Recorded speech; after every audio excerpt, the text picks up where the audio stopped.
Getting the coax cable from your garden through a brick wall into your house can be somewhat of a problem. I mean, you can use a drill with a long bit and drill through the wall. Well, that's fine. But there are occasions when that's not practical.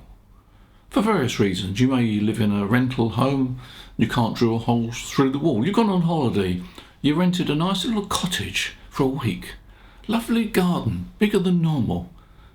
But the only way to get the coax cable into the cottage is to open a window. That means to say that it could be drafty, it could be raining. It's not always the best way. It's not always the practical way.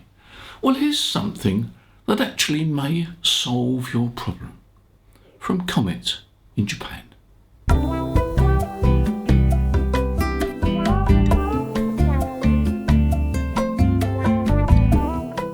Look, this is not earth-shattering, but it may solve a problem that many of you may have from time to time. We're going to have a look at the Comet CTC-50M. It's a way of getting the coax cable into a difficult situation. It's a 50 centimetre long coax lead. This will enable you to get coax feed through a door or through a window.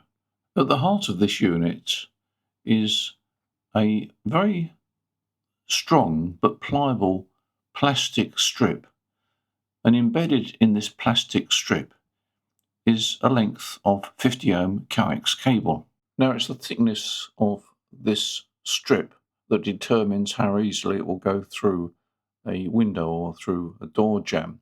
And I measured the thickness as 2.5 millimetres, so it's quite thin, but nevertheless it is strong. Shortly I'll check to see how easy this unit will pass a signal through a door or a window, and it's worth mentioning that this unit will actually handle up to 100 watts PEP. So it's a serious contender for working when you're out portable, on holiday, etc.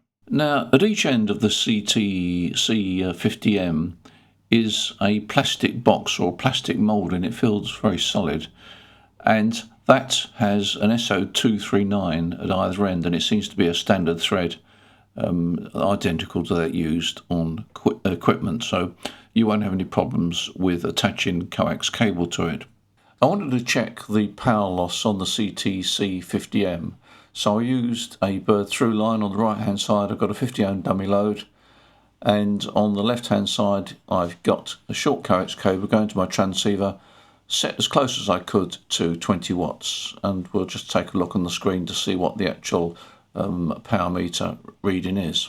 And you can see here that it's reading 21 watts.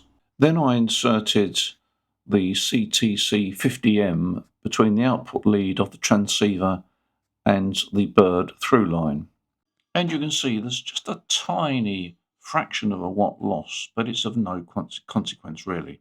And all this at 29 megahertz. Of course, if you go lower in frequency, you won't even notice it. If you go higher in frequency, then it will become progressively more. But unfortunately, I couldn't do any tests above 29 megahertz. In the Comet specification, they rate this unit from DC to 1300 megahertz. And for DC to up to 50 megahertz, they give it a power rating of 100 watts PEP. They don't mention CW or FT8, although at 2 meters they say the power limit is 60 watts for FM.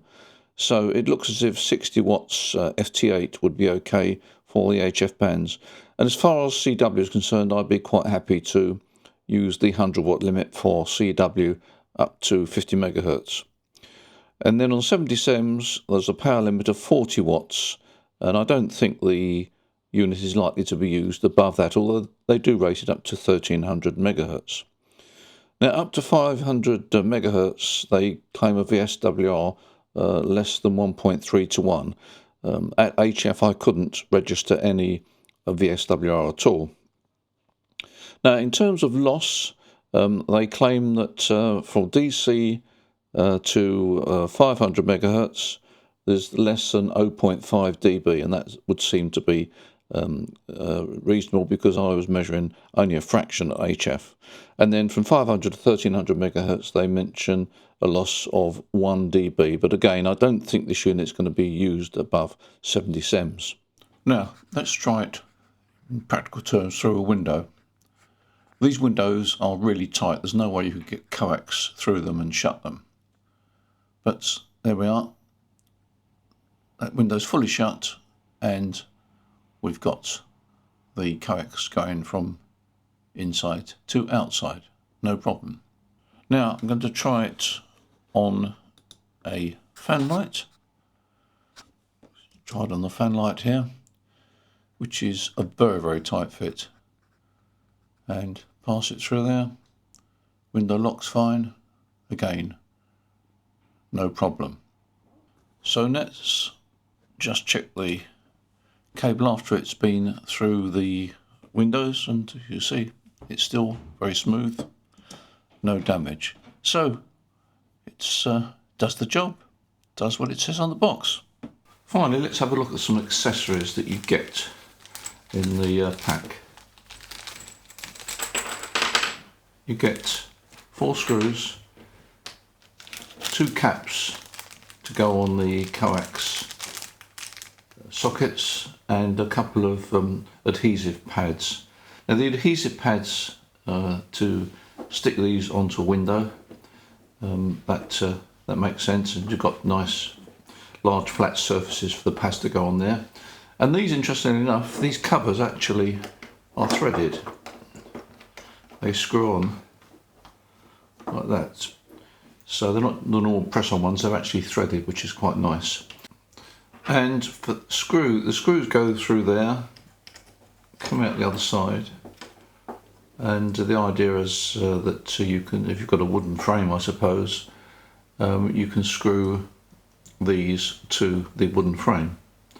So it's quite neat. It does mean to say that if you're going to make it sort of a semi-permanent installation, then you do need to use these covers, I suppose, to protect the SO239s. But anyway, they're the accessories that come with the unit.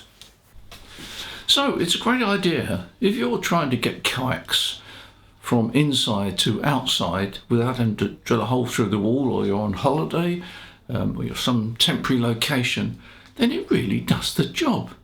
It's a nice little unit, it's a great idea. It's not earth-shattering, but it does the job.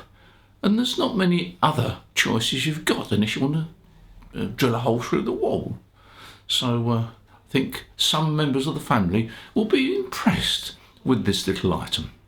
In the meantime, thank you for your support on this channel. It's much appreciated. Don't forget to press the subscribe button. That alerts you to when there's another video coming up. And thank you for your support at the shop and so forth. I think we're well known now at Milton Keynes, we're not in the centre of the country, but it's very easy to get to, very close to the M1.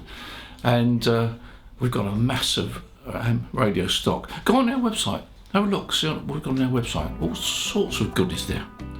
So in the meantime, you take care, enjoy your ham radio, and as usual, I'll look forward to seeing you in the next video.